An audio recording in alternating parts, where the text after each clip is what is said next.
towards the end where he says Iran can come back into the world and be a nation again. Dude, Iran is already in the world, already 90 million strong, already a nation, already fought a brutal 8-year war with Iraq that it was winning and would have probably marched into Baghdad had it not been for the United States throwing its weight behind the UN Security Council resolution calling for a ceasefire and a peace, and making sure it threw its weight behind Saddam Hussein as well, having backed both sides during the war like a seesaw during the course of the 8 years. This is a country with a history of one of the most powerful empires in the history of humans on this earth. And you're talking about bringing them back into the world? What is your prerogative to bring them back in the world? Now, I know he's ignorant, and I don't use that derisively. I know he has not studied the country. He is not versed in Persian history. He's not versed in Southwest Asia. He's not versed in anything but New York real estate primarily. That's all I can conclude. But this is not the way you do business. I like his manner. I like the way he's very calm and he uses good English and he describes things like in the immediate moment they might seem to be. But think about what he's saying with regard to the JCPOA too. You already had an agreement. Iran is looking at the United States of America as a state in the state system, however much it might disgust them to do that. And it says to itself, we made an agreement with you. We don't care who's president now or who was president then. We made an agreement. It was signed, sealed, and delivered with some of our blood. And we made it with the Europeans, the Russians, the Chinese, the Security Council. My God. And you're trying to tell me you're going to bring us back in the world if we do another deal with you? Why on earth would we think that you would stick to that deal? Why would we not conclude that 4 years down the road, 3.5 years down the road, oh, you're going to be an autocrat and stay in office? Well, tell us that, and maybe we'll think differently. I mean, this is so flawed, so majorly flawed. But let me come to what I've been saying all along, many times. Trump wants a deal. Trump wants a deal. He wants to throw that deal up into the face of the Biden administration, and he wants to say it's a better deal, and he got it.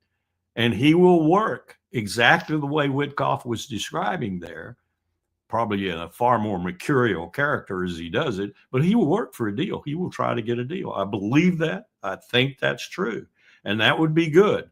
But the Iranians are going to have to go, man, a second guy. We've done it a second time. I hope this one holds. And one would wonder if it would. Now, let's just shift gears and go to Ukraine.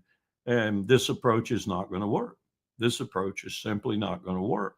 You don't know what you don't know. And as Rumsfeld used to say, and Witkoff or whomever might be involved in this so far has demonstrated that this is going to be far more difficult because the Russians are not the Persians. It's just that simple. And the Russians have been fighting a war, lost a lot of people, shed a lot of blood, and won.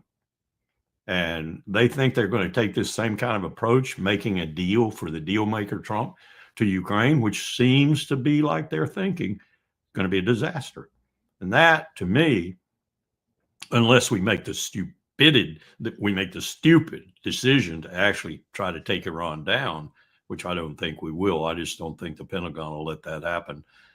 Unless that happens, Ukraine is far more serious now with the fact that I don't think they know what they're doing. They don't know what they're doing here either. But here, the circumstances are conducive. The Iranians do know what they're doing. So the circumstances are conducive to Trump getting a deal. They're not so conducive on the other frontier, though. And this is very disturbing. And the other aspect of it is, Israel is making war right now on three things. They're making war on their democracy, and that may very well produce a civil war. They're making war on Jews of the type that came to Israel and formed the state in the first place because they don't want them anymore. They don't want those kind of Jews. Those kinds of Jews are too liberal. They're too much for democracy.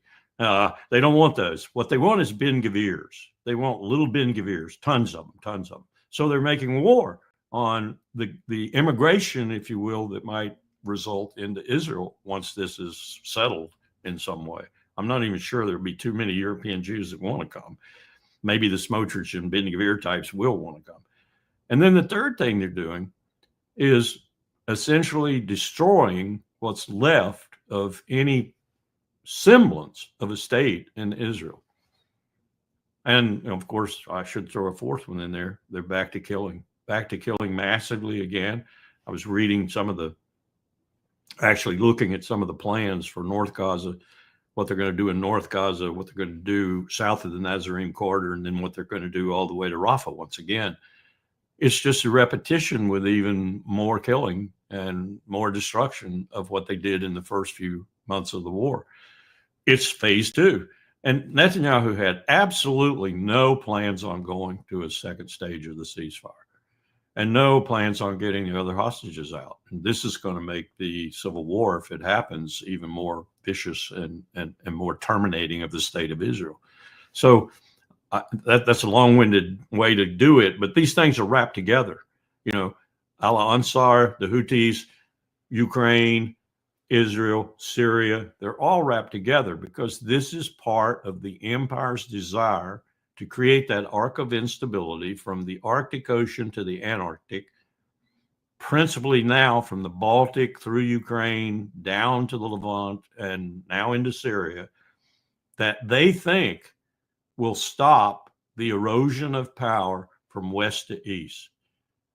Ultimately, they believe, I think, that they are going to have to bring China into some kind of deal like Witkoff was talking about with Iran, and Trump is going to be the deal maker of the century there and get his Nobel Peace Prize. Thank you very much. But I think they're going to meet Armageddon there. I really do. And this arc of instability that they're preparing to try and halt the seepage of power, if you will, from the west to the east is going to cause that to happen, because we're looking at the only way the U.S. is going to fight any of these entities, Russia, China together, Russia alone, China alone, Iran with them all, or Iran backed by Russia. The only way they're going to fight them is with conventional forces initially, and they're going to lose. And that means they're going to go nuclear. So we're looking at the number one nuclear power in the world, who's the only power in the world that's used nuclear weapons against human beings, Hiroshima and Nagasaki, 1945, killed 100 to 150,000 of them. Only power that's ever done that, being the only power to resume it. That's where it inevitably leads, this strategic approach that is so broken and being implemented by such rank amateurs. That's what it's leading to. Biden started it, though, and Trump has taken it over with all the promise to do otherwise. And I'm all for him if he can do otherwise, rank amateur or not, strategic indecisiveness or not. I'm all for him. But I'm telling you, I'm checking my bets. I think in an tactical operational sense, they're putting Odessa at risk. And putting Odessa at risk puts any kind of rump state of Ukraine, neutral or otherwise, at risk. Because to lose Odessa is to lose your access to the ocean, to the Black Sea. And I don't think Russia would surrender that access if it had once taken it. And as I've told you before, I think, anyway, if I remember, I do so many of these, I can't remember whether I told you or someone else. But this would be a securing of the Black Sea, probably in a way that the Russian Navy and the Russian military in general, in particular, would salivate over. Because the Black Sea had become a place where we sailed pretty much anytime we wanted to and threatened Russia whenever we wanted to and however we wanted to from the sea. It'd be very difficult to do that if they own the entire coastline with any suggestion that you ever could fight and be victorious. You would lose. And that's becoming the case for the world's greatest Navy faster and faster. Whether you're looking at the Red Sea and our carrier groups, or you're looking at the general ability of the United States to enforce freedom of navigation in vast waters far from the Atlantic coast or the Pacific coast, you're seeing a degradation of our capability that is significant. I mean, this is not known by the average American. Recently, the Congress was so stupid that and I hope they're going to restore and reverse this. They actually passed some of the money for Virginia-class submarine repair parts and maintenance, and they're getting old. They need the repair parts and they need the maintenance. They passed it away to future high-tech systems. So they took that money away from the Virginia-class submarines and sent it over there. That threatens not only our security, as I'm describing here, but it also threatens the lives of those sailors in those boats. This is how badly led the empire is right now in all branches of government. You would never do that if you had any consciousness of what Virginia-class submarines represent to our national security capability. But they don't. They don't. I suspect Hegseth doesn't either, the Secretary of Defense.